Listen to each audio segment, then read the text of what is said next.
off with them. No, so we can stay together and make sure we get on the right path again. That's good. That's good. Got to keep it fun. Definitely.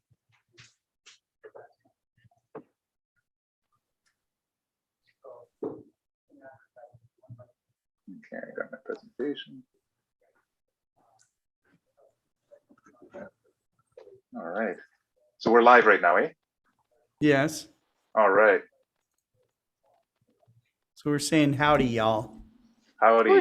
Of course, we're All saying right. howdy. Howdy, y'all. Everywhere. The whole world saying howdy.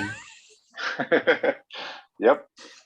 Those people and poor people in other countries are going to be looking at the citizens, going, "Who have you been talking to?" Howdy.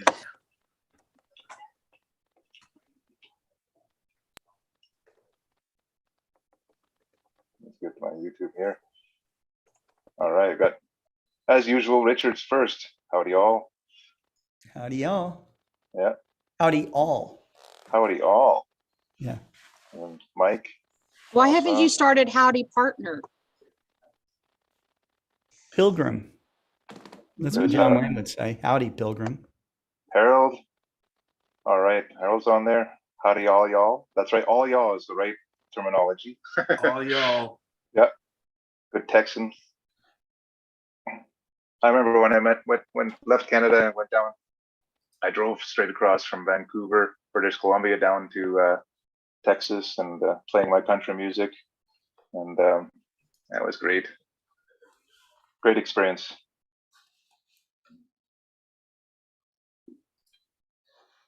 Jeff Wise, all right, he was on yesterday. Yeah. Yeah, his wow. That was really cool. Telescope setup was really amazing. Oh, I know. He showed me this stuff. He's really decked out. He has a really advanced. He's doing a lot of cool stuff. Yeah. I was kind of blown away by that. That's pretty cool. Yep. All right, Book. All right, Book is there.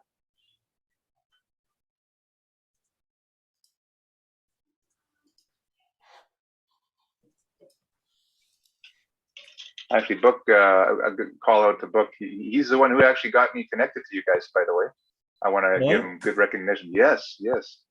I was on a competitor's YouTube channel, and he said, "Hey, you should check out Scott's Explorer Scientific stuff." And that was just before the conjunction. Oh, right.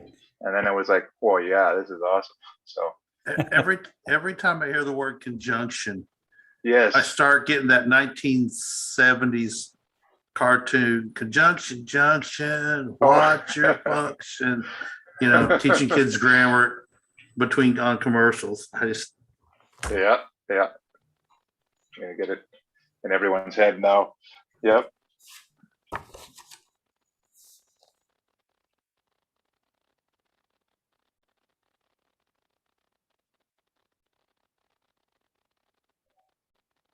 Well, tomorrow is the anniversary of E.E. Barnard's discovery of Amalthea, the moon of Jupiter.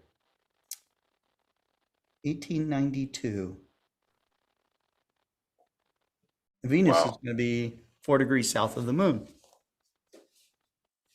You know what's really neat? You think about the date, right? Then more than a century ago, and what's happened, how everything has accelerated, so that even we're already in 2020s. I can't believe it. It's within even just the last 5 years, the discoveries and everything that's going on. It's just like hockey stick, right? Using the Canadian analogy. It's an amazing. Oh, I love this deep field fly through. Yeah, we haven't used this one in a while.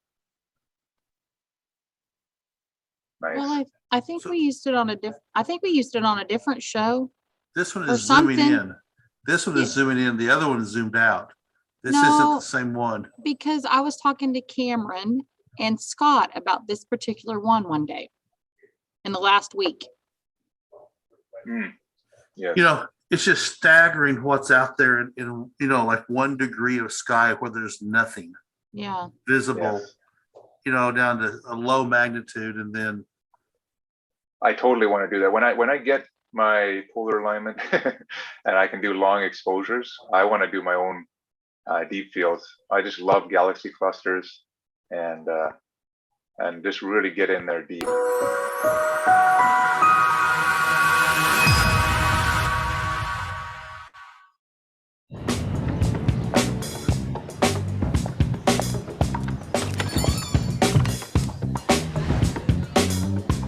We're all familiar with gravity. Yep, it's Friday. It rules our lives. But even so, for a very long time, how gravity actually works was one of the greatest mysteries. Over 300 years ago, Isaac Newton was fascinated with the behavior of moving objects. Eventually, he figured out his laws of motion. They worked so well, we still use them today. We have liftoff at 9:34 a.m. But Newton's laws can only describe gravity's effects, not explain what it is. And here's where Albert Einstein comes in. Like Newton, he thinks about objects in motion. And he wonders what gravity actually is. Is it a force, or could it be something else? Here's what concerns Einstein. Take this apple. I can't move it without touching it. But if I drop the apple, it moves toward the earth. But what if I take my hand away, and the floor, and the basement, and the floor below that? Then what happens? The apple just keeps falling. Einstein realized that gravity had something to do with falling. Now, if I throw the apple, it falls along a curved path. But imagine I could get the apple moving much faster. Eventually, if I get the apple moving really, really fast, say 17,000 miles an hour, its curved path matches the curve of the Earth. The apple is in orbit, falling freely, just like the International Space Station and the astronauts inside it. According to Einstein, the apple and the space station and the astronauts are all falling freely along a curved path in space. And what makes that path curved? The mass of the Earth. Einstein came up with a supremely simple concept, and that is that space and time is bent by the Earth and by the sun and by all the objects in the world. So according to Einstein, the mass of every object causes the space around it to curve. And that was Einstein's conception. There are no forces anymore. There's just objects bending space-time and other objects following the straightest line through it. All objects in motion follow the curves in space. So how does the Earth move the apple without touching it? The Earth curves space, and the apple falls freely along those curves. That, according to Einstein's general theory of relativity, is gravity, curved space.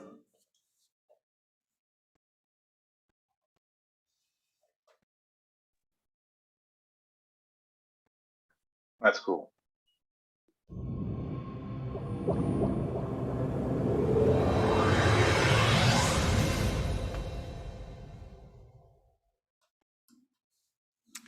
Hello, everybody. This is Scott Roberts with the Explore Alliance and Explore Scientific, and I'm here today with Cameron Gillis and Kent Marts and Annie Scarborough.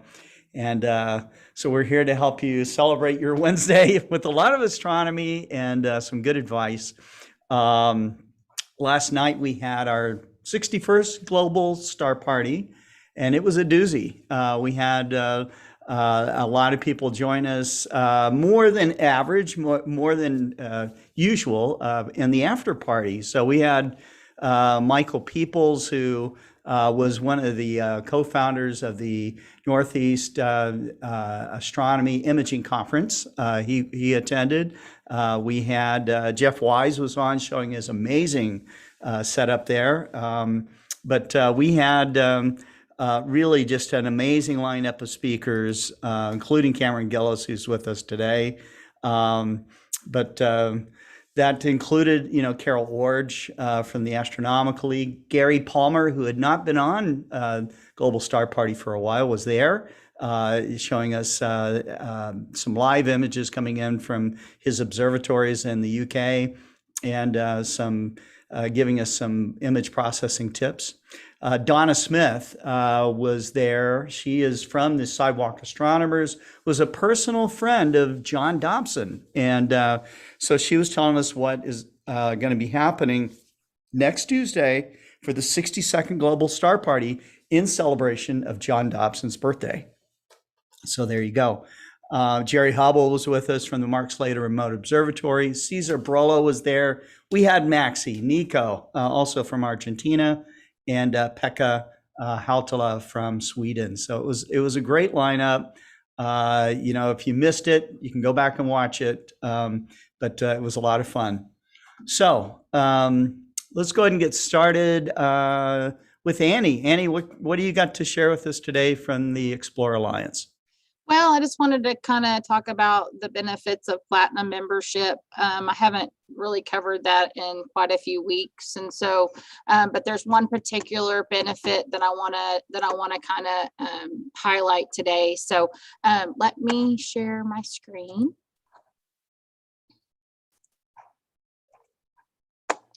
So first I want to talk about, this is how you join Explore Alliance. You'll go to our website, explorescientificusa.com, hover to that Explore Alliance tab, and then over to Explore Alliance membership. This will click, once you click that, it'll take you to your to our membership page. And you'll fill in all your information. Once you get down to the bottom, there's a drop down menu where you choose Legacy or Platinum. Legacy is free. It has limited benefits, but it still has some phenomenal benefits. And then, of course, Platinum is $99 a year, but we do send that $100 gift certificate to you. And so just as a thank you for joining, and so you can spend it on some extra gear from Explore Scientific. So what the benefits of platinum membership is, you get an extended no fault coverage, and then that appreciation gift of $100. You are able to enter a contest and win prizes. Last month, I've had to turn away 3 or 4 people that were not members, that their names were drawn in prizes or a contest. And so, yeah, so you don't want that. Yeah, so we do not want that. We want you to win stuff. So even if you're just a legacy member, you get the benefit of being able to enter those contests and prizes. And so if you're part of groups.io, you are definitely a legacy member, and we have your name. But if you want to check with me on that, go ahead and email me at explorealliance@explorescientific.com, and I can check on your membership for you. You also get sneak peek with advanced purchases. You get free maintenance on your Explore Scientific sourced gear. You get advanced replacements when it is available. Sometimes we are currently we're out of stock of quite a few items or parts and things like that. So if it's available for us to advance replace it, then we can do that. Then you also get VIP access to our events. So, and we have some coming up this year, actually in 2022. The year is getting away from me very quickly. I realize it's September. I'm like, what? So, in just a few short months, we're going to have we're going to start really highlighting those events that we have for next year. And so tickets and things like that. So you'll get VIP access to those. But one benefit I want to highlight today is the extended care. Well, we call it Explore Care. I apologize. It's actually called Explore Care. It is, you get no fault coverage for accidental damage of a product. So say little Johnny has taped his HD action camera to his forehead, because 6-year-olds do that, and they're on a little scooter and they fall and bust it. You just, if you're a platinum member, you just call us up and we'll help you out the best we can.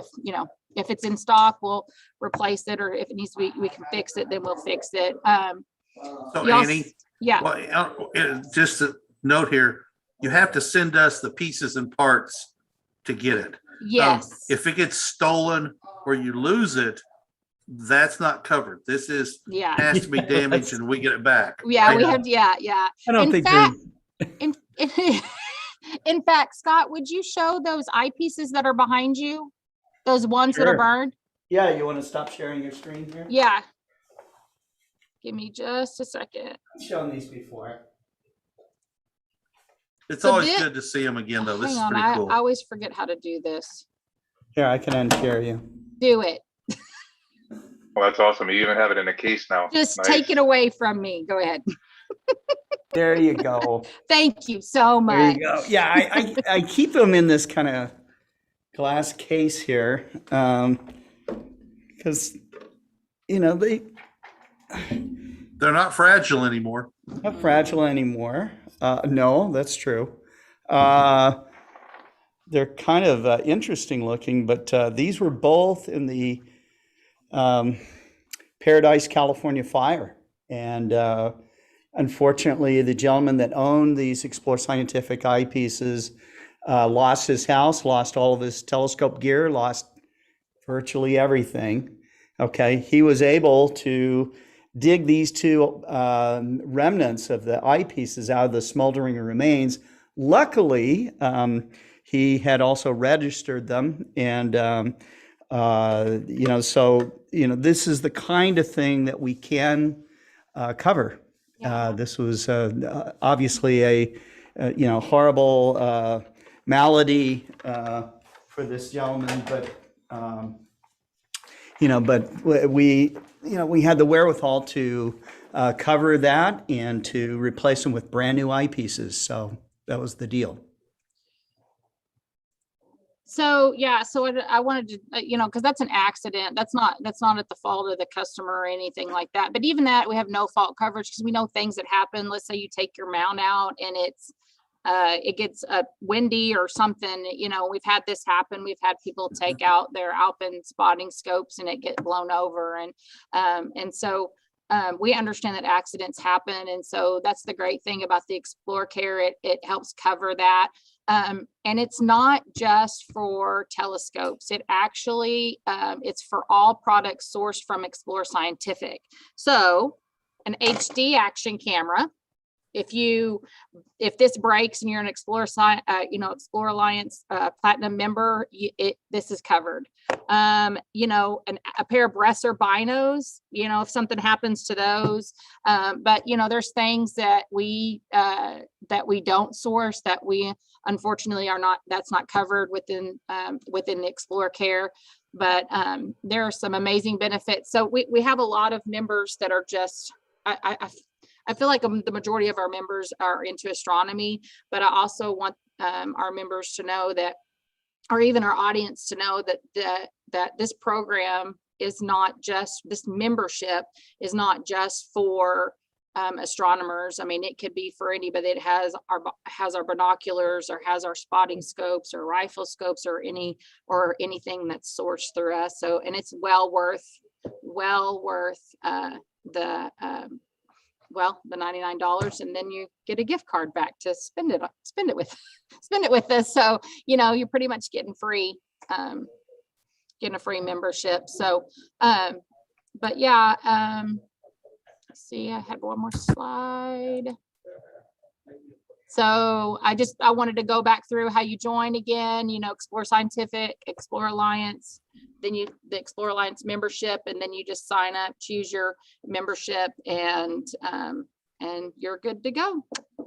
So, but yeah, it's a great program. It's a great program, and And I Right. And highly, if you're buying something from Explore Scientific that costs one penny over $100, what you want to do is you want to buy that and a platinum membership if you haven't already purchased one, and you can instantly apply the $100 onto your purchase. Boom, just like that. And and there it's already paid for itself, and effectively the program is still free. You know. yeah, and But with and it platinum, you do get all those other benefits. yeah, and it also covers if the care helps with if your warranty is expired. I don't want to, because it's not really, it's a care program. So, but it just, if it's even if you're not registered or anything like that, it just helps with things like that. But That's right. But some people don't register their products. Yeah. And when you don't register your products, your warranty never goes into effect, and so you need to do that. You have about 60 days to register your products with Explore Scientific. It's a good idea to do it anyways. When you are registering your serial numbers with us, that's the reason why we put serial numbers on everything. You have yet another place to point your insurance company to should your items get stolen. And so they can check back with us for verification of serial numbers. But certainly, I know that insurance companies love to take down the serial number of everything that you own. So if it in fact has one, but that's the deal. And so I noticed that somebody asked if you bought it from another vendor, or if it's you, if you bought it just Alpha Cloudy Nights, or doesn't matter. Or doesn't matter. It does not matter. In Doesn't fact, we just had a customer that purchased a used telescope. He shipped it straight from the dealer to us to have it refurbished. Got a platinum membership right away on his product, and we've checked it out, made sure it's clean, collimated, and it's about to go out the door to him. So you have tons of options with us, and we want to make sure your stuff is working and well taken care of. So we stand behind our products. Yep, I think it's awesome. I mean, it really saves a lot of confusion, and it makes it very clean. It's a really great strategy. Yep. So I do want to point out one thing. The membership, when you purchase a membership, it stays with you. It's not transferable. So that's just because of all the great benefits. And so if you sell a product to another individual, it's not transferable to that other individual. So but they can also join us and have the same benefits as you do. Is for members. Yep. Right. So as same benefits as members. So, but yeah, so that was a question that came up in the last month. So I just wanted to point that out as well. But it's great. It is amazing to watch all the stuff come through and it get the white glove treatment. So here's a good question. Mike Overacker says, "Hey, I have not used my $100 on my current platinum membership. If I don't before it renews, does the credit jump to 200? Yes, it does. So, but you definitely don't want to just keep pushing that out. So use it up, Mike. So that's the deal. You don't want to forget about them. Well, a lot of people forget about stuff like that, So and if you don't have your email with your gift card code in it, definitely email me and I can resend it to you. Or if you need to see what your balance is on your gift card, or you're just curious, then definitely email me and I can look that up as well. So and what's your email, Annie? It is explorealliance@explorescientific.com. So. Okay, great. All right. Well, good. So now we turn to Kent Marts. Kent is going to cover some of the calculations used in the decision process of choosing eyepieces. So what do you got for us, Kent?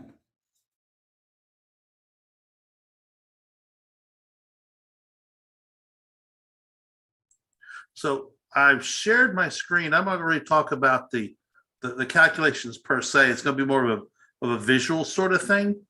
And there's a really cool website, astronomy.tools, which has all sorts of calculators on it. Astronomy.tools, not .com. Correct. Astronomy. .tools. Okay. .dot tools. Astronomy tools. And on your screen, you should be able to see the field of view calculator, but you can get to it. So this is what people want to see when they've never looked through a telescope and they've seen pictures and stuff. They think this is what they're going to see. So this is a Explorer Scientific 127, and I created a custom eyepiece for this. It's a 100-degree, 1 millimeter eyepiece. So that means it's a magnification of 952. And people think they're going to look through really inexpensive telescopes, let alone expensive telescopes, and see images like this. And the reality is that's not what you're going to see. Even in a 127 millimeter, 952 focal length telescope. Here's the interface up here. We can go to the eyepiece and tell it we want to use an 82 6.7. Let me see, where's the reset? And zero that out. Field of view is 82. This allows you to do a whole bunch of cool stuff. Let's start over. You see a reset button?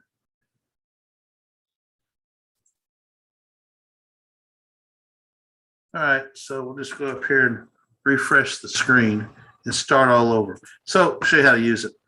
All different scopes are put in here, lots of different scopes. We're just going to go down to, and I've not ever put in scopes. I probably ought to go through and put in our telescopes. Explorer Scientific 127 telescope, and let's use an Explorer Scientific 82-degree 30 millimeter eyepiece, and let's look at Jupiter. Okay, so we're going to add that to our view.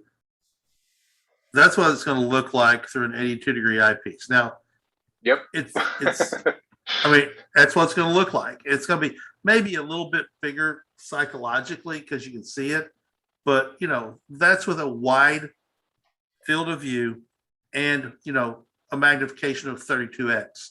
We can jump this up to, let's go to something.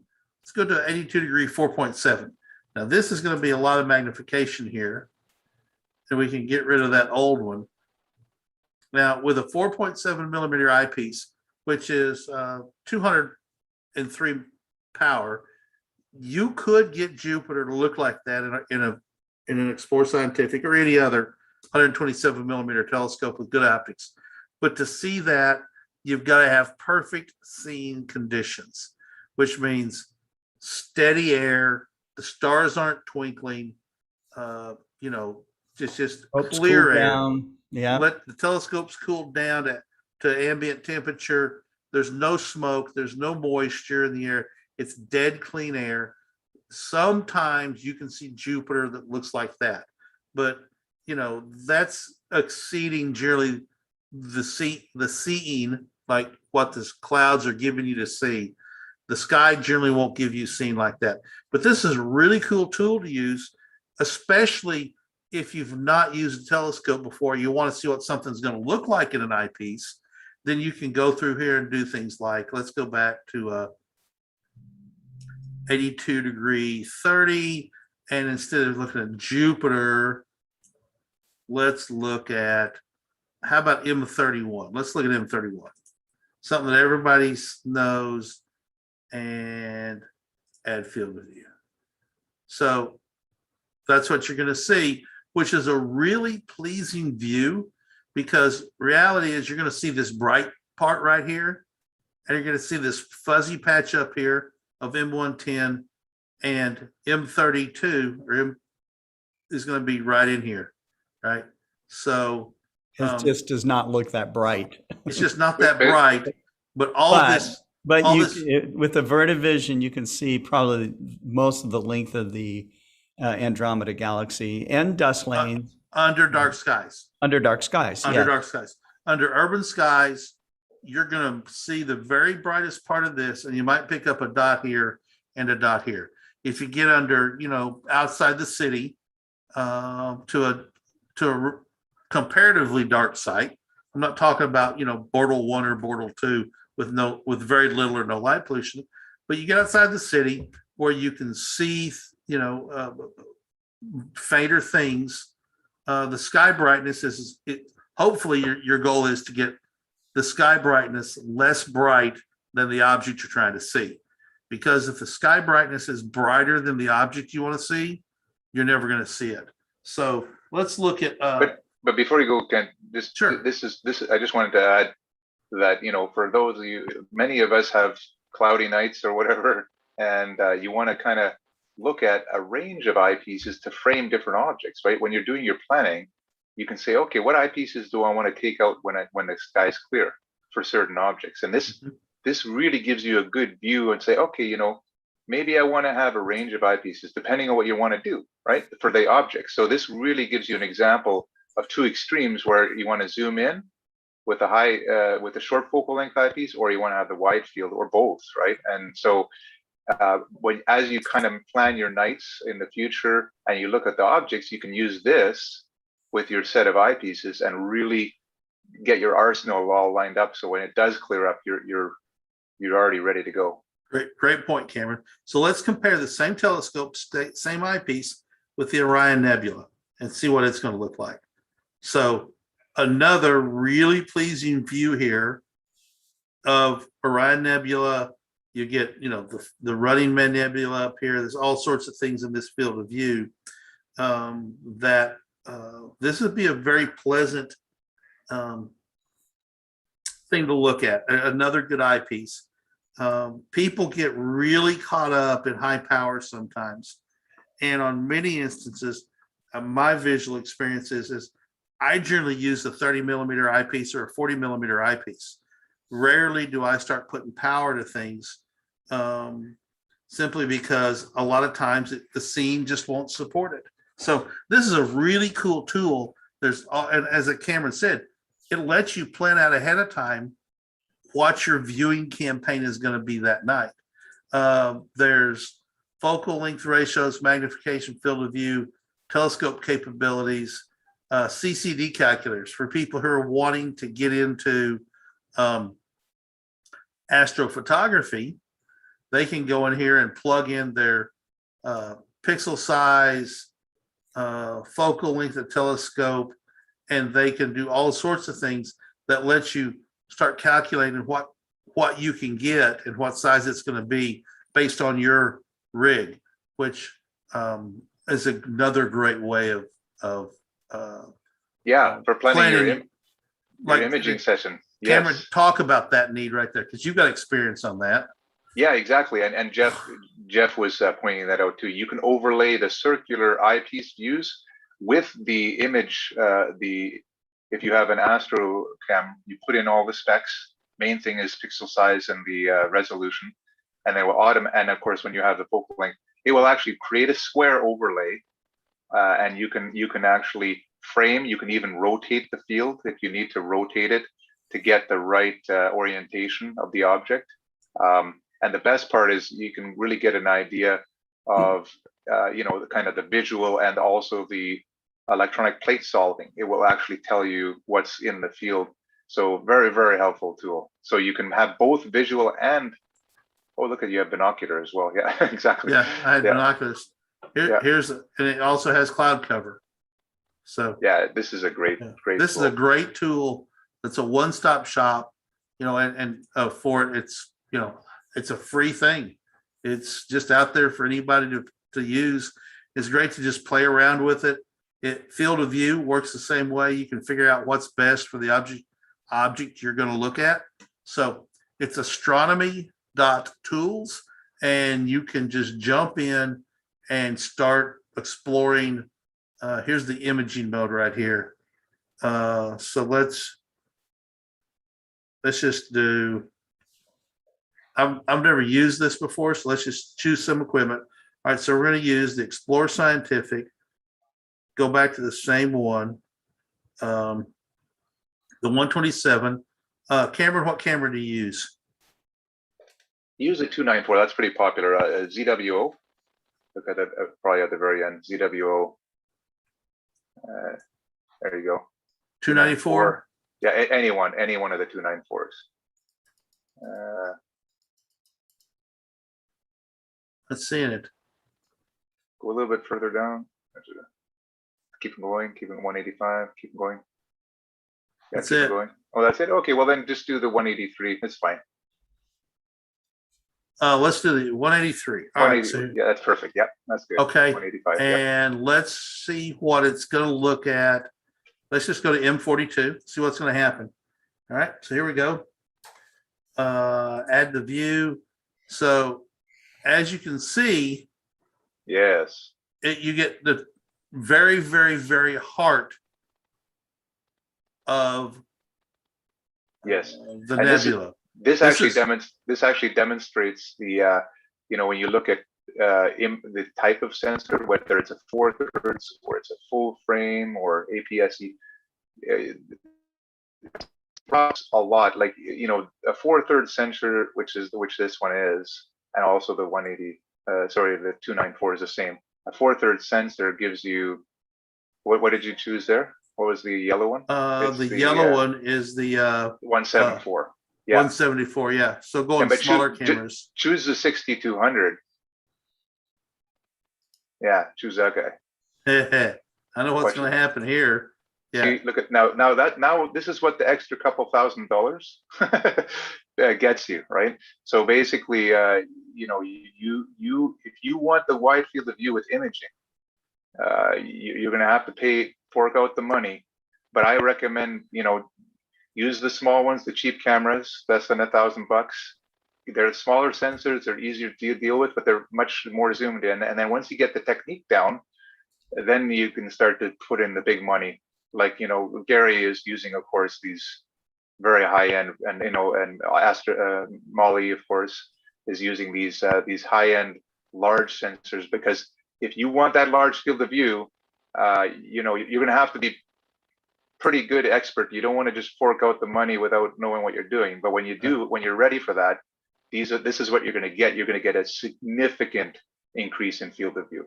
So you can also see that framing it this way is not going to be very pleasing.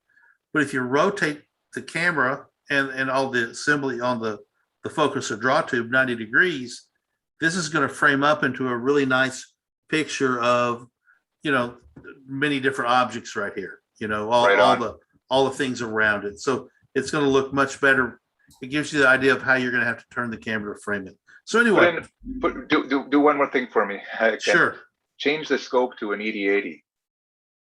Just change the scope. Yeah, keep everything the same. I think I don't know if you can do that in one shot. Watch what this does. Yeah, watch what this does. So add to view. Yeah, so you can really see. So you can see that you can really get a big chunk of the sky Oh with yeah. an ED80. So let me get rid of a few things to end the clutter here. Yeah, there you go. So that's using the 6200 MC.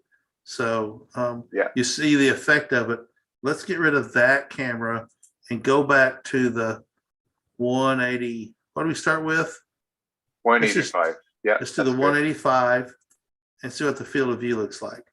See? So you see more, but it's still zoomed in. I mean, it's going to give you a good view of the main part of the Orion Nebula, but yeah, if you want the big chunk, you're going to need even with an ED80, you're going to need to go for the larger sensors. And it's very short focal length. It doesn't have a lot of magnification power, but you still, are not getting a whole bunch of chunk of sky. So, and ED80s is where I suggest people start their astrophotography career, because it is so forgiving. Wider field is easier to get. if your tracking's off a little bit and you're using fairly short exposures, it doesn't show up as bad. It helps you find success early. So, a lot of people want to start with 127s or 152s. That's like, and I've probably said this on broadcast before, that's like saying I want to drive in the Indy 500, so I'm buying an Indy car. And chances are you probably can't drive that Indy car around the oval at 225 miles an hour the first time you get behind the wheel of that car. And you may not ever be able to drive that fast. So start out easy, start out finding success and go on down the road.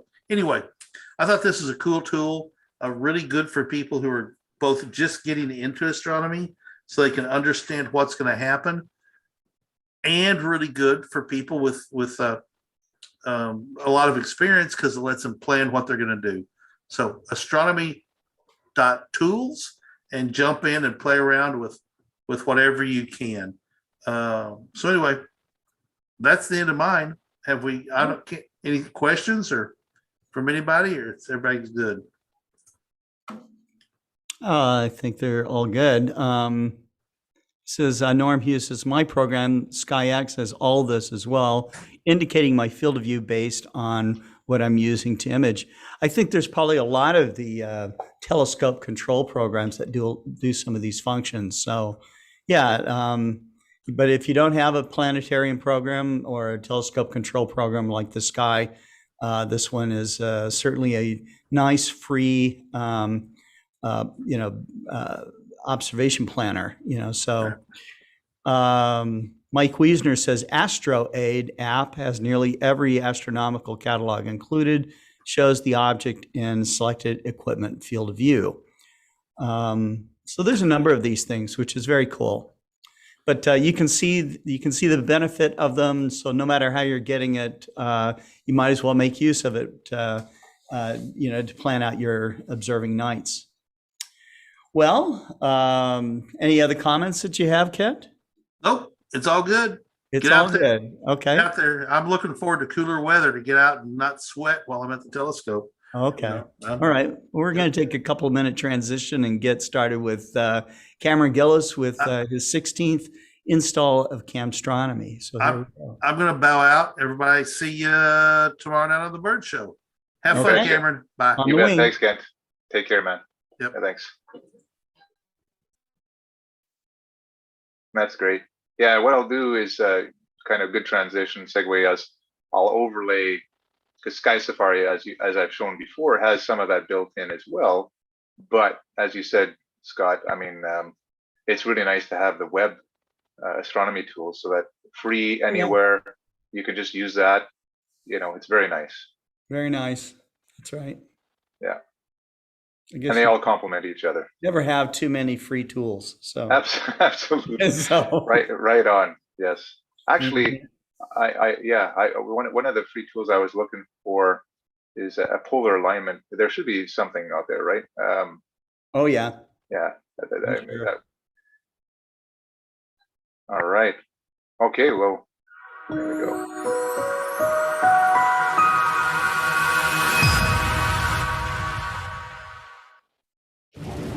Stars are in many ways similar to living creatures. Like humans, they have life cycles. Investigating stars' life cycles in the 1930s, two visionaries, Subramanian Chandrasekhar and Robert Oppenheimer, discover that the most massive stars end their lives very differently from smaller ones. The life cycle of a star really depends on its mass. The mass of a star determines what's going to happen after it finishes burning its hydrogen fuel. All stars start out burning hydrogen, the lightest atom, fusing hydrogen atoms into helium, working their way up to heavier elements. Gravity wants to crush the entire mass of the star, but the enormous energy released by fusion pushes outward, preventing the star from collapsing. Stars are stable because we have an outward moving pressure due to nuclear fusion, and that's balancing with the inward force of gravity. Smaller stars can't fuse elements heavier than helium. But in the most massive stars, fusion crushes heavier and heavier atoms, all the way up to iron. Iron is such a massive element, it has so many protons in it, that by the time you fuse iron, you don't get any energy back out. Iron is a dead end for stars. Fusing atoms larger than iron doesn't release enough energy to support the star. And without enough energy from fusion keeping the star inflated, there's nothing to fight gravity. And gravity wins. And so the entire star collapses. Very rapidly, trillions of tons of material come crashing down, hit the dense core, and bounce back out, blowing off the outer layers of the star in a massive explosion. A supernova. The more mass, the more gravity. So if the remaining core is massive enough, gravity becomes unstoppable. There's no known force to prevent the collapse to an infinitesimally small dot. Gravity crushes the stellar core down smaller and smaller and smaller until all its mass is compressed in an infinitely small point. A black hole.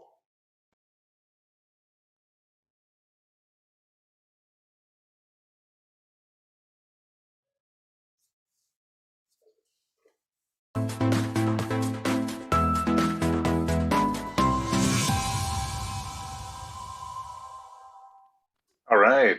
Hey, everyone. You are. Here we are on episode 16 of Camstronomy. Let me share my screen here. Okay, good stuff. Hope everyone's having a good week. And let me just see here. We just finished up episode, the 61st Global Star Party, like Scott mentioned. So let me just, so we, from last week, we were in Cygnus. We're still in Cygnus. Let me go back to our Sky Safari here. So if you recall, last week we were just in the northern part of Cygnus. So if we continue, we started off in the southwestern part, ended up in this Crescent Nebula. Then we continued all the way up past the blinking planetary nebula and arced around towards Fireworks Galaxy, which is right on the border in this interesting little boundary. I don't know how that was determined, but anyhow, where actually Fireworks Galaxy is just right on the Cygnus boundary with Cepheus. So if I zoom right in, it's kind of actually interesting here. You can actually look right at it. It's about as close as you're going to get with a deep sky object. Look at that. Right, the core of this galaxy is just to the side. So again, it's rather interesting on how they have the boundaries. And so we ended up in there. And then what we're going to do today is we are going to continue through Cygnus, going towards the North American Nebula, and then the Cocoon Nebula, and then we'll stop there, and then we'll save. I know everyone is chomping at the bit, and I'm excited too. We're going to get into the Veil Nebula next week, the Veil Nebula, I should say. So let's continue our survey. So let me just give a quick readout where we're at. So we've done our 3,000 visual observations, 823 so far that I considered as best and brightest. So far, we've almost explored 200 images together between smartphone and in these 16 episodes together. And out of those 133 objects, out of the 823. So as we continue this journey, as we're going through all the constellations together, the goal is to get to this 823, and that will be our first sweep of all the best and brightest. And then I'm going to go back to that. I'm going to do some more tweaking. I'm upgrading my imaging gear as we go, and we'll continue the journey together. But so far, we're doing at a rough pace of around 10 new objects per week. And then I supplement that, of course, with a combination of smartphone and astro imaging. So 16 images this week and 10 new objects in Cygnus. And this is the area we're going to be focusing on.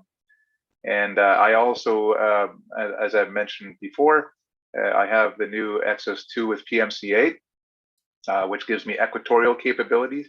And if you look at where Cygnus is right now, in where I'm at, I'm in Seattle. Zenith right now, if I look at, let's say, 9, almost 10 p.m., where I'm at in 47 degrees north latitude, if I zoom in, you can see Cygnus is directly overhead, which is absolutely beautiful for equatorial mount. Terrible for an alt-azimuth mount. This is a very bad area, as you can see. You can't really rotate around there. So basically, my go-to mount, my alt-az crashes in this zone. But my new Exos 2, I was playing around, and it's beautiful. You can get a nice wide sweep, and that's the thinnest part of the atmosphere. So I'm looking forward. I'm working on trying to get some new images in Cygnus of the Veil Nebula and the Crescent Nebula with longer exposures with my new mount. So that's going to be coming down. I'll give some updates as we go through. But in the meantime, when I took the pictures that we're going to review today in Cygnus, and so far, that was with my alt-azimuth configuration. So let's go through. So the first object, we go to, so the last, like I said, we ended up with the Fireworks Galaxy. This is my image I took back in July with 30-second stacked images. And then now this is a smartphone image of 7008. So that's the first object. So let's go there. So 7008, let's zoom in. It's on the northern portion of Cygnus. And it's a nice planetary nebula, magnitude 11. And if we look at the specs on that guy, zoom in. A little bit of a delay. Okay, there we go. It's about 3.1 thousand light years away, which is about what we've seen, right? If you recall, a lot of the objects in this part, you're looking kind of parallel to the spiral arms of the Milky Way. Sagittarius, of course, is looking towards the core. When you're looking towards Orion, you're looking away into the Orion arm. But now we're running in parallel in Cygnus, and that's around, you know, most of the objects are around between 3,000 to 5,000 light years away. That's what we're seeing. So this is around that, and a magnitude 11. So here's a smartphone image, not very good. You can see from the visual plate itself, barely shows up. You can see the star. I think that might be the central star. We'll have to take a look. But these two stars here are kind of the giveaway. But if you can see just very, very tiny. This is only a 10-second exposure with my smartphone. But now I've taken it with my AstroCam before I did all the calibration frames. This is what I ended up with. Let's move this out of the way. And you can see it has this double arc with a couple of lobes. It's a very pleasing planetary nebula visually, actually, as well, because you can see these two extensions. And if you look at these two stars here, those are these two here. So this is the central star that we're seeing in the smartphone image, and you can just see that brighter nebulosity to the west or to the east right here. If we look at the better image, in July, I exposed it. Still have some noise, at least it's a flat field. Now you can see some better structure, almost like an outer ring with some nice, but you see these two extensions here. And it's definitely one of the non-stellar, which is nice. It's concentrated enough so you get a fairly high surface brightness in these areas, but it's large enough so that you don't need to go super high power. Next object is an open cluster, 7086. Let's go back here. 7086, so it's just moving down. And that guy, magnitude 8.4, so fairly bright, moderate brightness for an open cluster. 4.2 thousand light years, again in the pack, away.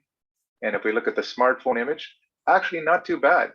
You can see some brighter stars in the foreground, and then I love this kind of three-dimensional effect where you have the brighter stars overlaid with a nice speckling of fainter stars in behind. So so that was the smartphone image. And actually for the open clusters, So far, I only have smartphone images. So I'll be following up with additional pictures, better calibrated in the future. Go to the next one, M39. We move down here. M39, quite a bit brighter, a great binocular object, magnitude 4.6, quite large. Let's take a look at the distance. Oh, it's pretty close by. Look at that, that's beautiful. 1.1 thousand light years away. And you can see this is too zoomed in. This is with my C8, which has pretty long focal length, 2000 focal length. I didn't use any focal reducer for the smartphone image. And but it's very pleasing visually. You have these nice bright stars, as you can see in the other image, but very, very nice. And of course, you can imagine with binoculars, a very nice cluster. Next one is an IC object, 1369, magnitude 8.8. 6.8 is a little bit further away, 6.8 thousand light years away. Smartphone image picks up some of the fainter stars here, but this is one of those where not too many brighter foreground stars, but some very nice fainter stars in the background. So very, very nice. Probably not good in the binocular. You might see a patch, but it'll be, it's concentrated enough that a good telescope with a reasonable focal length will give you a nice view. Moving on, 7062. So a lot of open clusters in this area, magnitude 8.3, around the same range. And let's look at the specs. Also 6.2 thousand light years away, so very close. And this is nice too. You can see the smartphone ekes out these fainter or moderate faint stars, and I just love this visually. Again, I just love it when you have these brighter stars in the foreground, and then kind of a fainter, pretty good density of fainter stars in the background. So this is a good classical open cluster to look at. Next one is 7039. You can see we're getting close to the North American Nebula. Magnitude 7.6, so it's a bit brighter than the other neighbors. Now if we look at, that's 3.1 thousand light years away, so a bit closer, obviously, and larger as a result. So this is a nice one because, again, some brighter stars, quite a bit larger, probably a pretty good binocular object, I would say. I'll have to verify that. But you can see really nice density of fainter stars here. Very pleasing. And here we go, the North American Nebula. It's not a glorious picture, but you can see from my, this is kind of taking the astronomy tools that Kent was showing earlier. You can see with my Astrocam, let me just show you what I have set up here in this box. So what I've set up is my 8-inch C8 with an f6.3 reducer and an ASI 294. That gives me a field of view of 0.86 by 0.58. And that's what you see here. And clearly not good enough for the North American Nebula. But what I want to emphasize here, I'll go back to this. I'll go back to the image, and this is the best I could do as my first shot of a chunk of the North America along the California coast, if you will. Of course, if you rotate this, here's your Gulf of Mexico, and this has the highest contrast. So I figured with the way I framed up this object, you can see these three stars here. That's a good giveaway, and of course these two stars, and then you can see this boundary of the coast. But a terrible picture. But the point is that it shows the nebulosity. I got it, and to be continued. Obviously, this project I will take a much better pictures. I'll be getting an 80-80, and then also getting a wider field. And but at least I was able to capture the nebulosity on this bright concentrated area and see a little bit of structure here along the side. And then this is, of course, this doesn't have any calibration frames either. This was back in June. And then of course, by the time I figured out calibration frames, Cygnus was too high in towards zenith for my for my alpha-azimuth. So that's another reason why I'm excited with the equatorial to be able to capture it. So just to show you guys, if I change the sensor and actually let's just change the scope. So I'm going to go, if I go 80, if I have everything the same, and then I overlay an ED80 with the same image train, that's 294. Look at the field of view, 2.29 by 1.5. Let's see what that does as far as framing up the North American Nebula. Look at that. So you can see it just, I can get a big chunk of the North American Nebula with my ED80 when I get there. So that's not bad, you know. So this is what I'm going to be doing. As soon as I have that in the future, I'll be able to really frame it up and not quite get it, but between this and another shot at the Pelican, I can get a good mosaic, right? Won't be as good as Gary, but but at least I'll get started. But this shows everyone with the same imaging gear with a different scope what you can do, and at a moderate budget. Alternatively, if I go to change I change the camera. Let me show you what that does. Let's change the camera, and I'm going to go to the 6200. So we go, here's a 6200, and let's use it with this. Yeah, here we go. So now I've changed from a 2.29. I'm almost doubled my field of view. If I go to 60, this is a full frame camera. I think it's APS-C sized sensor, and then look at what it does to the. So I'm going to compare it. Watch what happens. So now this is my on a C8 with a large sensor. Look at, you can almost get it even with a C8 with a 6.3. So that gives you. But look at what it does to the with an ED80. Isn't that beautiful? I mean, you know. So this is going to be in the stars in my future, maybe a couple of years down the road. It's not going to be anytime soon because this 6200 sensor, I think it's like $2,500 or so, $3,000 or something. It's really expensive, but all the techniques will be the same, and it's something you can look forward to in the future. Getting a huge sensor with a nice wide field scope, you can get, look at this, the whole complex all in one shot. So in the meantime, practice with the smaller sensors. They're cheaper, and you know, get wide field scopes, and away you go. It's the same workflow. Let me just go back here. Okay, let's get back to my current reality. Let's see here. Okay, there we go. So this is my field of view as we speak today. So let's continue. Well, actually, let me give you the specs of this guy. So North American Nebula, NGC 7000, magnitude 4, but it's very spread out. So, you know, okay, it's quite bright, but you can actually see this visually. It's one of the first objects you can see in a relatively dark sky. If you can see the Milky Way, you can easily pick out the North American Nebula visually. Would you agree, Scott? Yes. Yeah. I mean, so if I look at the information on this guy. Yeah, it needs to be transparent, but yes. Yeah, if you have good transparency and you don't get mixed between terrestrial nebulosity and, right. and extraterrestrial, a couple of thousand feet up versus right. Yeah, exactly. Nebulosity, same nebulosity, but just different different distances. And then you get this. So you know, you can pick this out pretty good because of this contrast. The Gulf of Mexico and the Pelican area, that actually stands out pretty clearly. You know. And then if you look at it, it's 2,500 light years away, so it's pretty close. Nice thing to see. And with binoculars, obviously, just easy and gorgeous. Really great binocular object. Okay, let's go to the next one. So Pelican Nebula. This was a little trickier with my, because you could see it's fainter, just, you know, even in this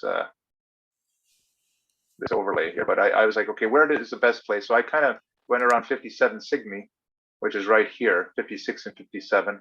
That frames the object. And if I just go here, and this is a pretty contrasty area, the neck of the Pelican, and then the beak area down here. So you can see on the right, you can just see, I just caught this neck area with my very crude image. Again, I'm not proud, but I am not embarrassed either. I think it's important to share. There's even a satellite going through. So it's not a great picture, but the point is that I can capture it, and then you have it. I got it. So it's like, okay, it's cool. I'm happy, you know, just to be able to do that, and then just knowing that as we go down this journey, we'll just get better. It will only get better. So so that's the Pelican Nebula, and if we look at the specs of that guy, it's magnitude 8, but again diffused. So take that with a grain of salt, and then it looks like it's interesting. It doesn't say the distance. I don't know why, but I would say it's around the same as the North American Nebula, since they're kind of tied together. Okay, let's continue. Yes, NGC 7027. Now we're back into planetary nebula again. And if we look at 72027, just lots of gorgeous objects in Cygnus. Magnitude 8.5, so quite bright. You know, you get a planetary nebula below magnitude 10. Oh yeah, it's pretty bright. A good benchmark. 4.7 thousand light years away, again in the pack. And if I wanted to show you, here's my smartphone image. And I love to do this, compare it to the Hubble image. Right? So the main point is that you can see there's actually a little bit of structure here. Oh yeah. And you know, zoom in, you can see the upper port is brighter, and it kind of looks like a little tooth, if you know, almost with 4 little like a molar, if you want, right? That's what I call it, the molar nebula. And it has a brighter section, and then it has these lower parts down here.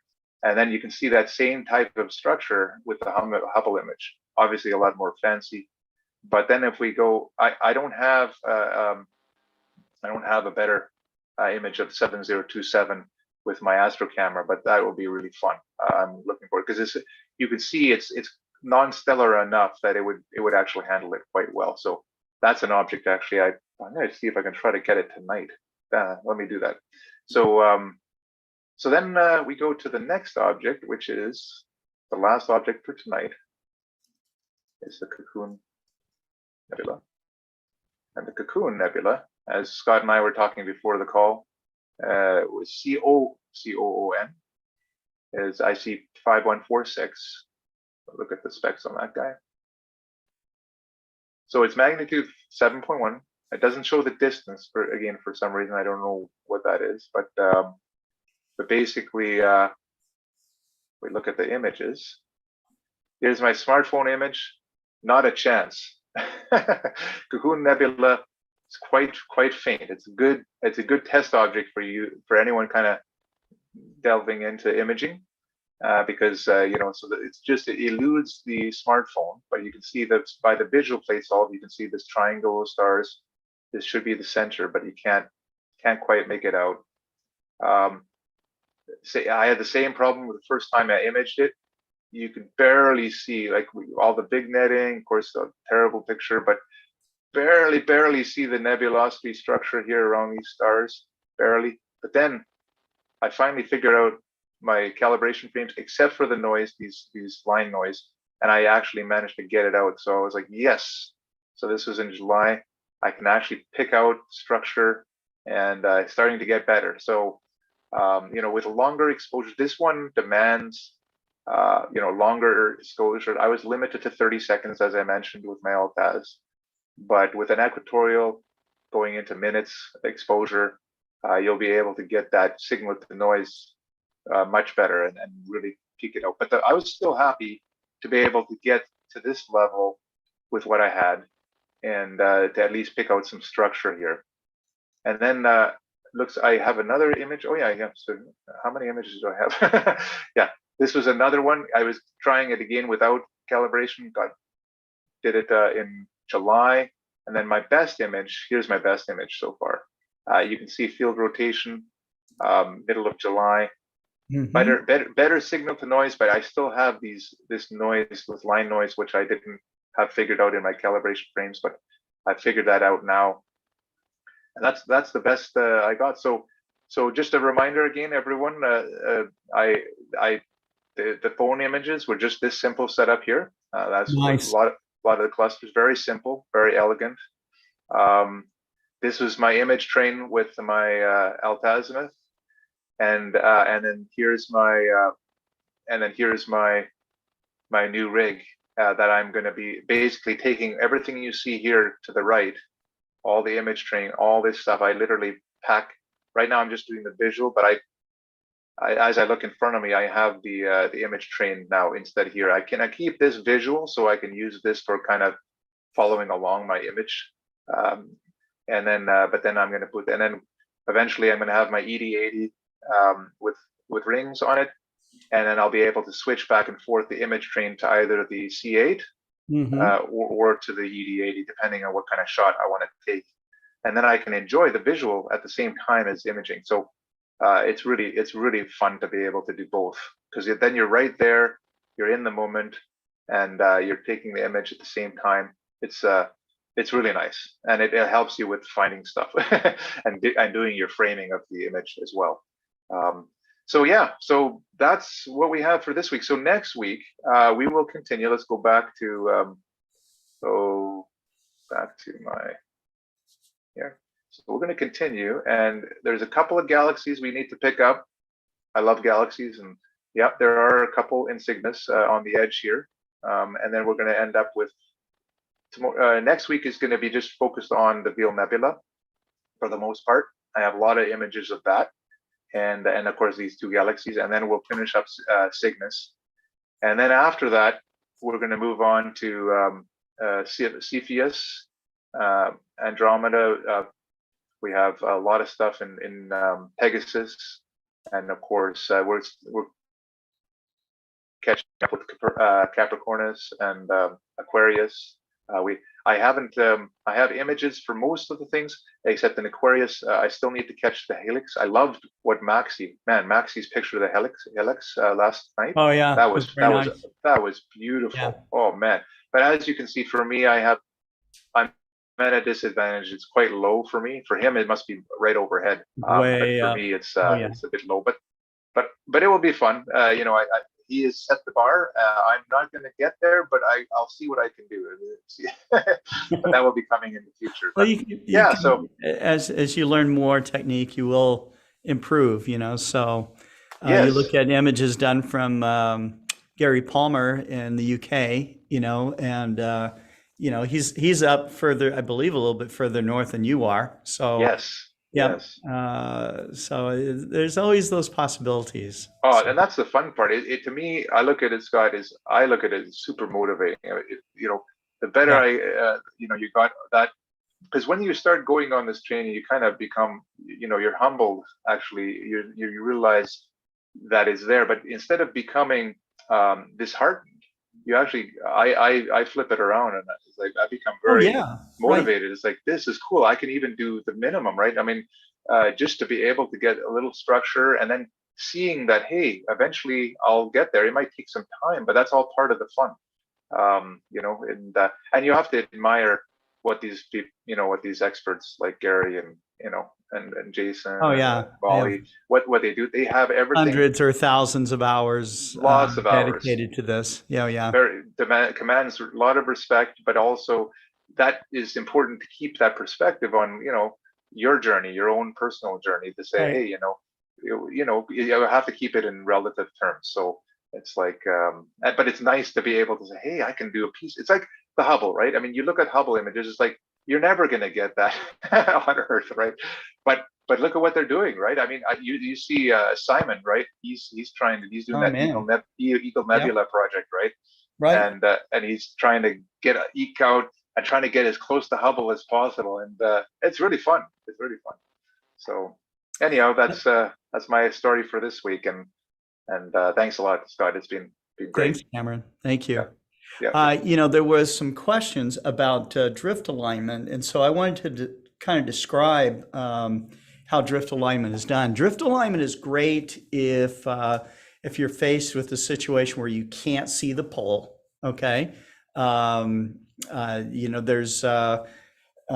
people that have drift aligned their telescopes indoors because they don't have a patio, they don't have a place to set up their telescope. They'll drift align their telescope indoors and just aim the telescope out a window. Okay, and I've seen some fantastic deep sky astrophotography done like that. You know, you only have so much of a window to look through, but you're tracking through that, and so, you know, you can use your home, you know, in an extreme example, to do, you know, this, you know, as a substitute for an outdoor permanent place to set up your telescope. Drift alignments are nice to do. They are a little time consuming, but they're very, very precise. And so the way that you do it is you're going to start off with, you're going to have to buy a special piece of equipment, and that is a illuminated crosshair reticle. You can find those. They're sold in the aftermarket, but they're usually higher power. They have a crosshair. I like to do drift alignments also with a Barlow lens or one of our focal extenders to boost the magnification. But you start off just plopping the telescope down, getting the polar axle. Okay, behind me you see my telescope here. This, I'm going to run my thumb along the polar axle, which is, let's see if I can do this backwards here. That's like this, okay? I can't do it. It's like this. So that plane of the polar axle is going to aim at what you believe to be the pole in the sky. You can use a compass to, you know, if you're in the northern hemisphere, you're aiming at north. Southern hemisphere, you're aiming at south.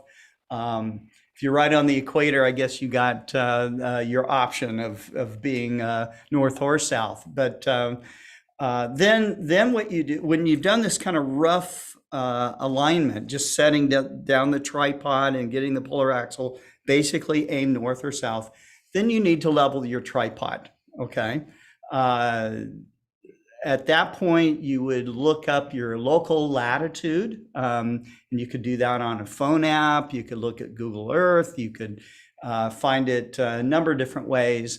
But you want to get a good local determination of where you are. Okay, so if you're at 34 degrees latitude, north or south, you're going to adjust.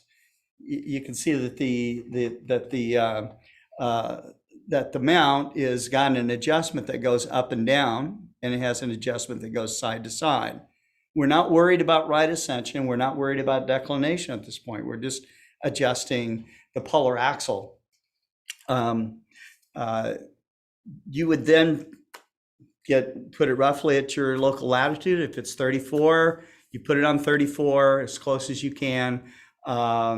And then you might make a final adjustment in the side-to-side adjustment to get the polar axle as close as you can, just by, you know, eyeballing it, so that your azimuth adjustment, your latitude adjustment's aimed at what you think is the pole in the sky.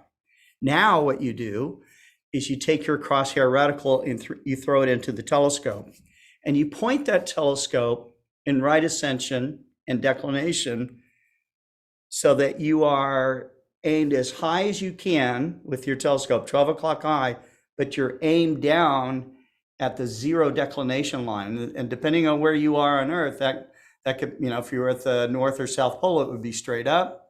But if you are down like where I am, you know, maybe about 34 degrees, you would have it at, the telescope would be pointed straight out at what your declination scale would say 0 degrees, but it's at 34. Okay, so and then you're going to pick a star that's a bright star that's in this area. You know, you want to be within plus or minus 30 arc minutes of this line, this imaginary line in the sky, and within maybe plus or minus you know, a couple of degrees to get the best accuracy. And then you're going to watch through your crosshair eyepiece. You'll have your drive turned on. You'll watch to see if the star drifts up or down in the field. If it does, then you know that you need to adjust the azimuth adjustment of the scope. Now, and that is the side-to-side movement. So if you adjust it in one direction, you start to see it's that the star's drifting faster, you know you're going the wrong way, okay? So you back up, realign your star again, and watch the star once again. Now, a few minutes might go by, nothing happens, but then you start to see it slowly drift, okay? You know you're going the right direction. You want to creep up on it by making adjustments in azimuth, recentering your star each time until the star stops drifting either up or down in the field, which would be north or south in the field. Once you have it the star stays stationary, then you would turn the telescope to the east horizon. You want to be about 25 degrees above the horizon, but still at 0 degrees declination. And now you're going to watch to see if the star drifts up or down again, okay? But this time, what you're going to be adjusting is the latitude adjustment of the mount. That's the up and down movement of the polar axle, okay? Again, if you make an adjustment and you see the star moving through the field really fast, you know you're going the wrong way. You go the other direction, it slows down, you know you're going the right way.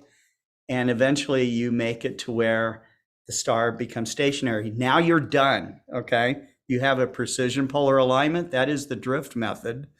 I'm going to be writing up a article on how to do it, but it is, I think, one of the best ways to do a polar alignment if you're an astrophotographer and you would like to have the best performance of the mount for finding things. So, and for tracking things. So that's that last bit there. And so Scott, like I said, yeah. I'm gonna do that tonight. But if I do that tonight, I wanted to ask you. So if Call me. I know. Do it. Okay. So I'll walk you through it. You using Explore stars, right? Yeah. That means you want to actually go in track mode, not point mode, right? You basically go in track, so it's only doing declination. Sorry, not declination. Right ascension. Right ascension. That's right. That's the key. And then what you can do, then it will go drift up and down, correct? That's right. Yeah. Okay. And it reminded me again. So the first one is looking south. The first one.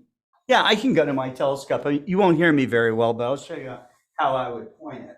Okay. Can I? Do you want me? I can use mine too. Oh, yeah. Yours. Yeah. Let's use mine. Okay. Let me just share my screen. And I'm going to go the other way. So here's my scope. I'm going to turn off. Okay. Turn off your artificial background. Exactly. Let me turn that off so we can. There we go. Okay. Here we go. Okay. Good. All right. Let's do this. Okay. So I'm gonna. So first of all, let's just pretend we're outdoors. Okay. Yeah, we're outside. Yep. We're outside, and you've got a compass, and you found where north is. Okay. You're in the northern hemisphere. So I can get this. Yeah, that it won't jump around. Okay, and Jeff Wise says, "I am now mentally recording." Okay, so here we go. I pretended I plunked it down and I'm facing polar north. Okay, so that's, and if I look at this, it's already set to 47 degrees, which is my 47, latitude, which is where you are. Okay, which was where I'm at. So that's all set up. So that's rough. Cool. All right. So I played with my altitude adjustments there. Okay, so I've done that. Okay, and then I have my azimuth adjustments here. And then what I'm going to do is I'm going to loosen the clutch just on both axes here, just to move it. It's pretty balanced, so I'm going to go.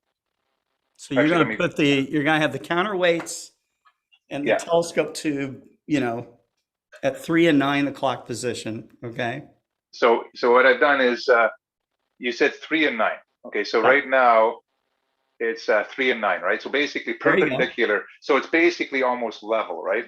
Yeah, so this is, put your tube assembly inclination to 0 degrees deck. 0 degrees deck. Okay, so with on that mount there are 2 little castings, which are 2 little arrows. Match those 2 arrows up. Okay, where is it? Yeah, there it is. It's right here. So okay, that's pretty good. So there we go. Okay, like this, right? Like that. Okay. Like that. Okay, so let me just try that. Now you throw in, to do your initial finding of your star, diagonal and an illuminated reticle eyepiece. Yes. Okay. Yeah. You can do this photographically. You can. I have not done it photographically. I've always done it visually. All right. Okay. Yeah. I'm going to teach you the visual method. So you have, imagine you've got that diagonal that's on your Maxitov, okay, on your main instrument, okay? Let me do that. Just give me a second. I'm going to take off. Just switch those two guys out. I'm going to switch those guys out. Let me just. So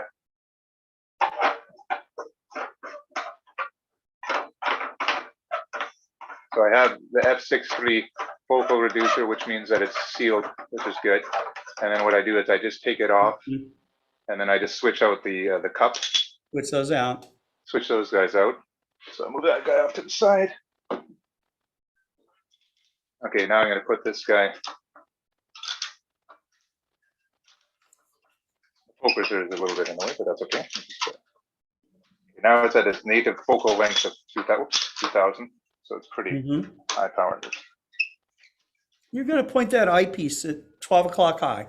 Okay, straight yeah, up. I'd like to, but oh yeah, there we are. Yeah, this is good. 12 o'clock. There we go. So, and I can switch around. Let me do the one on the max top too, so they're both at 12 o'clock high.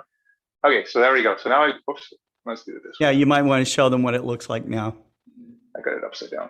There we go. There you go. So now it looks like this. Okay, there we go. It looks like that. Okay. Yeah. Yeah. Now the only adjustment we're going to make at this point is you're allowed to unlock the right ascension and declination axis a little bit, or to make tiny movements to find a star. Okay. Okay. You want to find a star. Your eyepiece is a illuminated crosshair, so it's got a crosshair in there. Okay. And and the only adjustment we're going to make is the azimuth. So show where the azimuth is on your mount here. So now I go around to this side. Yeah, let me. There's my azimuth adjustment. There you go. Yeah. Okay, so those two silver knobs right there. Right, that's the azimuth adjustment. Yeah. This is what we're going to adjust for this part. So you have to loosen the opposite side, and then you can tighten up the other side, for example, right? Right. So I loosen that up, and then I can adjust that. Got it? Okay. Right. Okay. Okay. All right. So and then you're going to go. Your drive is your right ascension drive is the only thing you want tracking. Okay. So you with Explore Stars, yeah, you have it in track mode. Okay. Yeah. And you're just watching to see if the star drifts up or down with the crosshair. So you're going to adjust the crosshair in the diagonal so that if you move in declination, and you can tell by using your hand controller or Explore Stars or whatever, when you're pressing the up and down button or the north and south button, that the star moves parallel with the crosshair. Okay. Yes. So now you know, okay, that's a north-south adjustment. All right. You're going to ignore, you're just going to watch for drift in north or south. You're going to ignore right ascension drift. Where does right ascension drift come from? It comes from periodic error. Okay. So we're not going to be adjusting polar alignment to chase periodic error. We're just going to be looking at the north or south drift. Okay. Right. So if you look so you start off, you've made your initial setup and everything, and you look in the eyepiece and you see the star, and you see, yeah, it's drifting, it's drifting up in the field or it's drifting down in the field. Okay. So, if let's just say it's drifting down, that means in this particular configuration, the star is drifting south. Okay.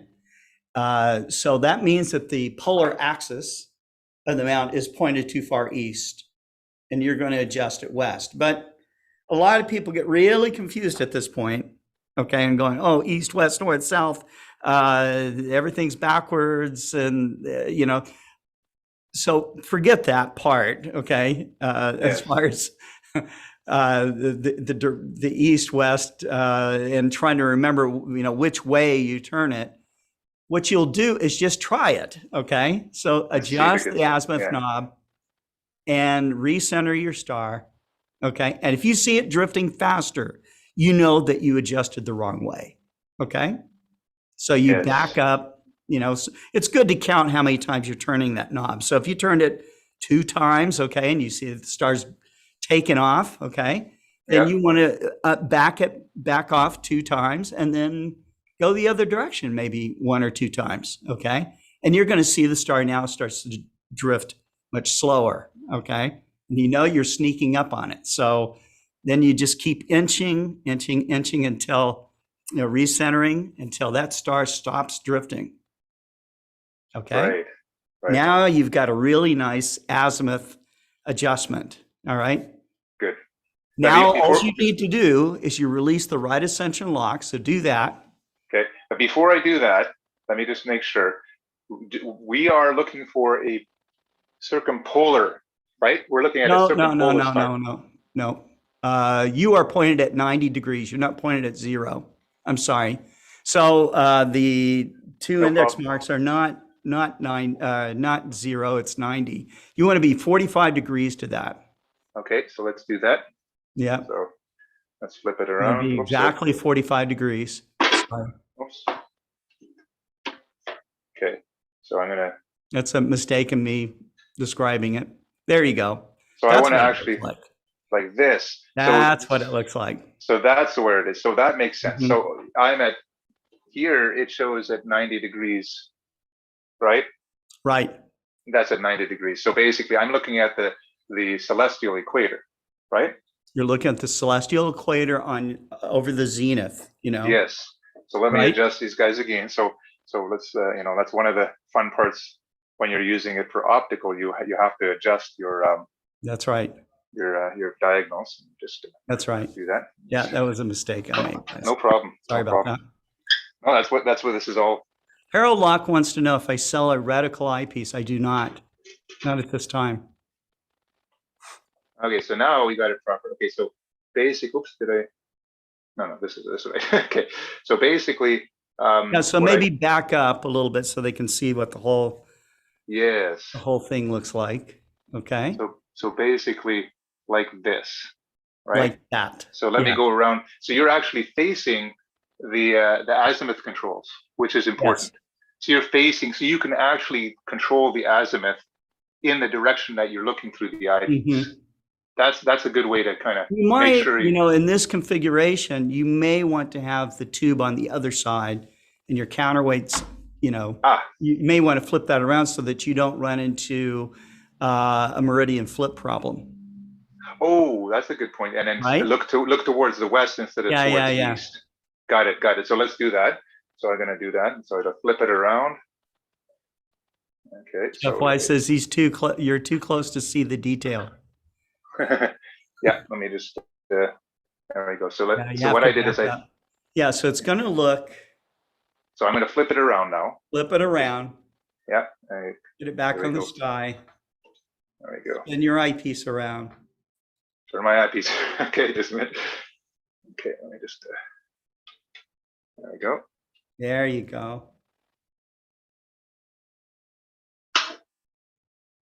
There you go. There we go. Okay, so now we're looking at. Let me take a step back.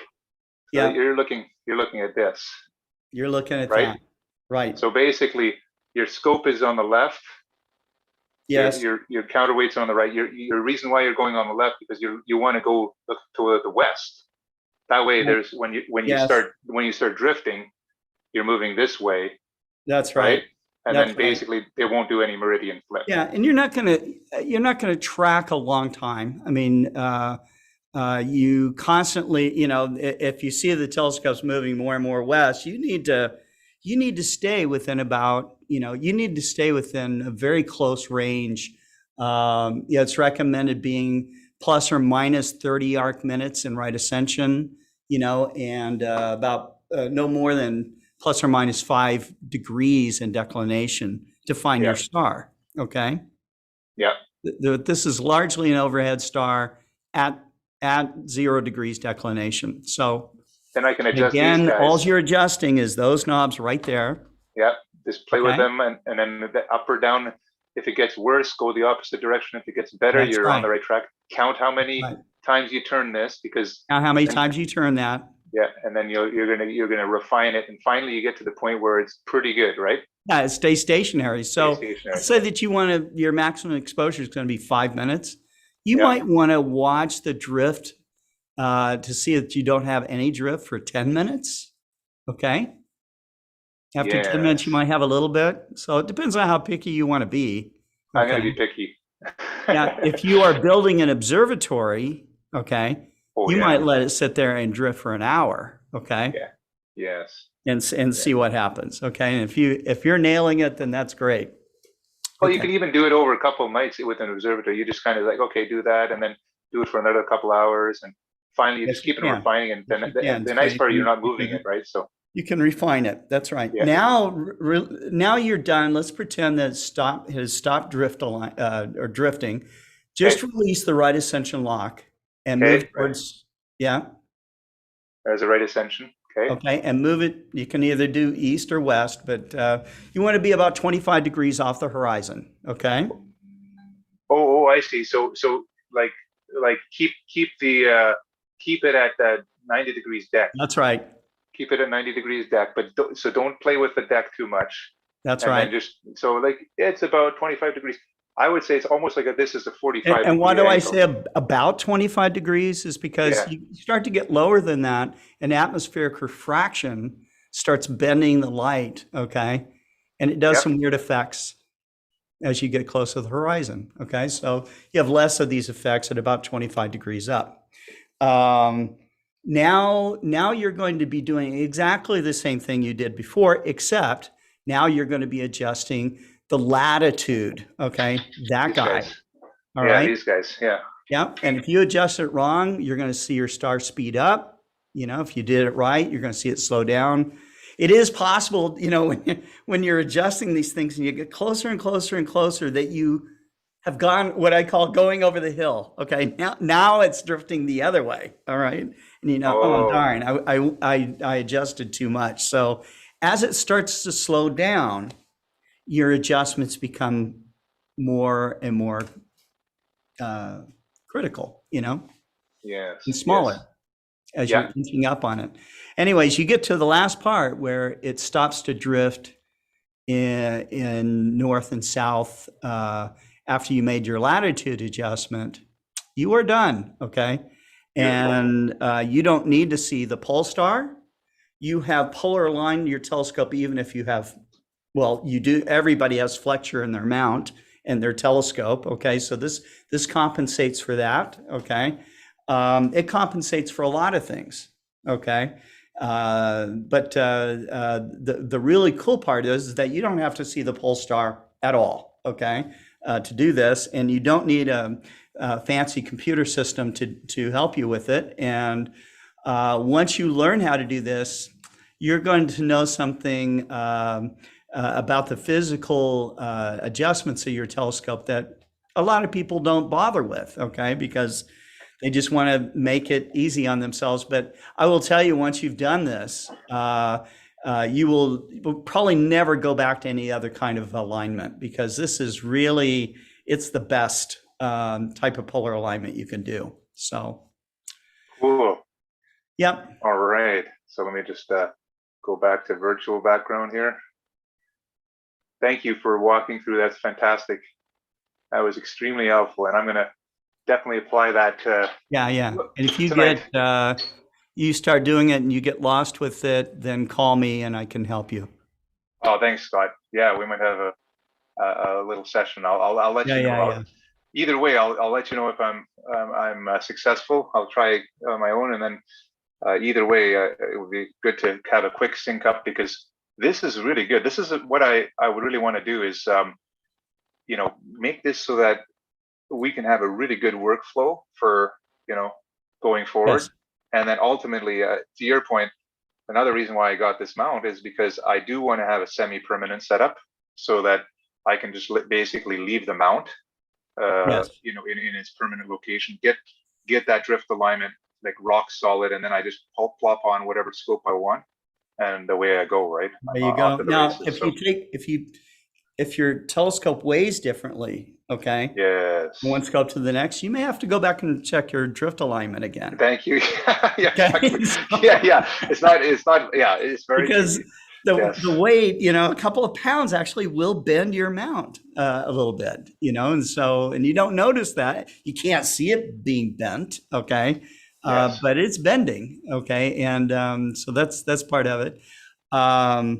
Another mistake that people have made that have go-to systems is they'll do a drift alignment and nail it, okay? And then they go in and they think that they have to do the alignment routine of their computer system, and they don't have to, okay?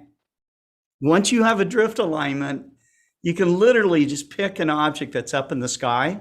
Let's say it's Vega, for example. You punch in Vega, let the telescope slew to wherever it thinks Vega is, okay? It may not be on it, all right? But then release the locks, put it on Vega, put Vega in the eyepiece, dead center, lock it back up, and you're done. You are done. It will find everything in the sky from there. I used to do alignments also with go-to telescopes in broad daylight, where, I remember one time one of the editors of Sky and Telescope magazine, Dennis DeChico, was visiting Meade Instruments, and I aligned an LX200 in broad daylight for him, and then I showed him second magnitude stars all over the sky. Oh, that's a blast. Love it. It was the first time that he had seen stars that faint, at high noon. So, but they're still out there. That's fun. That would be fun. I guess the thing is, how is the atmospheric seeing conditions in the daytime for those stars? Like, for example, if you want to catch that's stars, just it. If you have really bad seeing conditions, then Yeah. it will blur the stars too much and you can't see them against the blue sky. But Got if it's relatively, if it's average seeing conditions, you have to be perfectly focused. Any misfocusing, again, they disappear. yes, If it's focused, you'll find them. cool. So, a way to kind of cheat that is you drift align your telescope in the daytime. You leave it tracking objects as the sun rises, and you'll still see stars, planets. I've seen Saturn, Jupiter, of course, Venus, broad daylight. I split Castor one time, broad daylight. Oh, that's the way to go. Yeah, I love fun. it. It's fun. Yeah, absolutely. Get a little fix. It's that's nice. And even twilight, right? Like you say, just to already get everything started. Oh, sure. Yeah, it's beautiful. Sure. Yeah. Cool. Well, thanks a lot, Scott. That's really cool. Yeah, you will be getting a call from me either way tonight, and Okay. we'll be successful. This is exciting. I'm looking forward to it. Got a lot of learning. This is great. Yeah. Well, in my astronomy club, where I would take people out to the desert and I was teaching them polar alignment, I would only teach them drift alignment. I wouldn't show them other, kind of rough alignment methods. I wanted them to know how to do the real deal. And I would get their telescope. I would mess up the orientation, okay, and then watch them as they were working with their telescopes. And then once they got drift alignment, I go, okay, you did it. Now we're going to mess it up again, okay? Yes. And I'd have them do it again. Oh yeah. And then I'd say, okay, we're going to mess it up again. I have them do it again. I would do it 3 times in a row. Once you've done it 3 times in a row, Yes. you're going to have a pretty good imprint of how to do this. That's Now it's not so confusing, not so, Yes. That's what I want to use these nights for, is to really get the workflow down 3 times, and then basically, to your point, then it's like there's no barrier. Just I'm ready to go. Even if it's partly cloudy, it doesn't matter. Oh, yeah, it's perfect. Get Terrible some visibility. stars clear. Get a couple stars. Yeah, absolutely. Yeah. That's the perfect time. Yeah. Yeah. Yeah. And it looks like some of the guys wanted to do it. I don't know. After we do this, do you want to do this again next week? Do another run through. Sure. Yeah, let's do it, because it would be nice. This was a little bit off the cuff. Yeah, but next week I should have this yes. document already written up, and Great. And then we can share that document. Perfect. Probably should have some illustrations. So I can start to. I won't have illustrations done by next week, because I'll have our designers do some illustrations for me. Nice. I'm not that great of a graphic artist. Okay, so doing a video is a little tough. Okay, because what do? You're doing the video at night. Okay. Yes. It's hard to see it in a video. You would need to have some video special effects, I think, to really show how it all works. But what I mean is, we can do a kind of like this, as if kind of walk through, and then down the road, like you say, you can reinforce it. And then what I'll do, Scott, is I'll take some pictures with my ASI, with the crosshairs, because there's an ability to do crosshair. I won't do a video, just to kind of show, without getting too fancy with the editing and animation, just kind of have a slideshow. I did see a video where a guy had he was shooting a video of he just made a mass that looked like it was the field of view of Crosshair Eyepiece, and he was moving a star up and down. It was just a dot, on a piece of wire. He was moving up and down, but you get the idea, so. Yes. Right. Yes. And what I'll do is we can have a couple of slides and kind of replicate the animation, right? It's go up and down, and then we can go back between that, and then that way it's not totally super refined. You already have the document for that, but it's good enough that it's as if you're going through it, step by step, and then that visual reinforcement will be really cool. Anyhow, let's see how it goes, Scott, and yeah, okay. This is awesome. I really want to share the learnings, and because I think this is a really important thing for everyone to learn with an equatorial, because if everyone can, if you're going to be an astrophotographer, you should learn this. Exactly. You should learn this.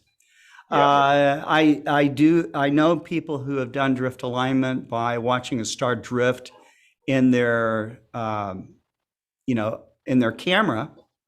Okay. So that's also possible. I have not done it that way. I might put a piece of plastic over the front of my monitor and then take a grease pencil and make crosshairs or something, and then watch the star as I'm, if I'm taking, 1/10 of a second exposures or whatever, okay, it's moving up or it's moving down, then I could probably do it that way too. Actually, you know what, Scott, I just thought about, what we can do, and what in the future is one of those global star parties, right? Because it's getting darker now, earlier. Yeah. If it's clear and I got this down pat, after my 3 times and get things, we can do it. I just put my smartphone on, as you know, I can set it up with the video. Okay. And then let's just do it, and I can put it way out of whack, so it drifts a lot. And then I just do a rough, just go through the motions. Yeah, right? yeah. It's going to have to be pretty far out, because you want to see it drift, not over 5 minutes, but we don't want people to watch 10 seconds. You want to see it drift, right? So. Exactly. I'll make it really bad, so you can see the 10 seconds. Say, okay, see the difference, and then that way, it's kind of cool. It's like a real example. That would be fun. I'd be happy to do that. Okay. All right. We'll guide. I know some people in the audience. I can see comments right now that they're interested. Jeff said he's going to put his scope in the living room. Sentil says this is a great explanation, but you can't just have it explained to you. I mean, it's good to get the overview, but you got to get your hands on it. You got to do it. Okay. Yeah. And once you've done it a few times and you do it, don't just do it once and go, aha, I got it, and then just hallelujah, do some Hail Marys or whatever. Hallelujah. You're going to. No, that's, well, see, Scott, You're going to mess it up and do it again. yeah. And you're going to do it again. And, as many times as you can do it, that's going to make you better and give you almost muscle memory after a while of what to do. So, Well, I'm highly motivated to perfect this, Scott, because as you know, I'm doing a lot of survey stuff and I want to get this down pat. So I'm highly motivated to get this technique down. And so like, yeah, totally to your point, this is not just going to be a one-shot wonder. This is going to be something that I want to kind of digest and internalize and be able to do really well, because it's going to really pay off for all the nights I'll be readjusting my scope for the next year at least, before I get a semi-permanent. I'm probably not going to get anything semi-permanent until next year, I'd say, the way things are looking with the house and stuff. So another thing that you could do though, if you can leave your tripod outside, that's great. And then you just move your mount in and out. Or if you can leave the mount outside with the tripod, even better. And you just bring the same telescope tube assembly in and out. Okay. Yes. You are going to, cover your tripod and your mount. I do recommend that you wipe down the mount with and the tripod legs. In fact, all the metal hardware with WD-40, that's a water displacement, that was, I think was originally intended for cleaning rockets, that before they launched on the launch pad, so they wanted to keep them as clean as they could. And so that water displacement will prevent rust and corrosion and all that stuff, because your mount will rust if you just leave it out without any kind of protection. Good advice. Yeah. WD-40, a couple of times a month or something like that, and you're good. So. Cool. Yep. Yep. All right. Well, thanks a lot, Scott. Okay. Really, I'm excited for tonight, so we'll be in touch. All right. So, right. Thanks a lot. All right. Thanks for watching, everybody out there. You guys have a good night, and we will see you tomorrow. Okay. Take care.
Okay.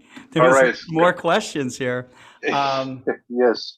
We are kind of officially at the end of our program, but I do want to say to the audience there, one person asked me, is drift alignment better than pole master? Not necessarily better, okay? But if you can't see the pole, you can't use a pole master, okay? So that's part of it. Pole master may or may not, depending on how you're using it.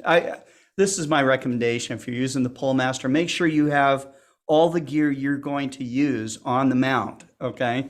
So that you're also compensating for any kind of flexure or bending of the mount that can occur. And this is just a tiny little bit that would happen, but that pressure on the mount does translate to a polar alignment that's going to be off. Okay, so that's all I want to say about that. But that's it. And you can actually test yourself to see how good of your drift alignment versus your pole master, and then you can be the judge on which one's better. So that's it. We're going to leave now. Take care. Bye-bye.